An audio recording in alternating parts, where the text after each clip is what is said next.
Dili gyud makailog Ginoong Dios sa imong gugma nganhi kanamo. Busa Lord among mga pag-ampo. Nya kining imong gugma Ginoong Dios nga among nabatunan. Yes, Jesus. Walay mga butang niining kalibutana nga makabagkoy niini.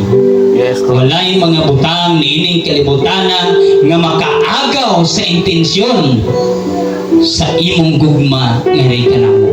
Yes, Lord Jesus. Himo ang Ginoong Dios nga hatagan na mo bili ang imong gugma. Hatagan mo kami og gugma sa pag-alagad, pagsimba, pagpamuhat, pagtabang ug paghigugma sa ubahan Dios. Yes, Lord Jesus. Sa Lord dalaygon ka sa walay katapusan. Salamat Ginoo sa imong gugma nga imong gihatag kanamo. Magapabilin kini gikan karon og hangtod sa walay katapusan. Salamat o Dios, kini among mga pag-ampo isalig sa pangalan ni Jesus in the mighty name of Jesus. Amen. Oh, amen. Daday ko ng Diyos mga Panginoon. So niadtong nilabay Domingo, naghisgot gyapon ta about love, gugma sa Dios, no? So gihisgutan nato og unsa gyud ang gugma sa Ginoo.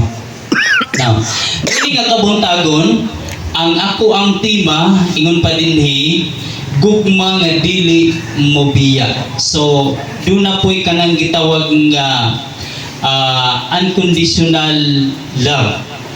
Walay kondisyon nga gugma.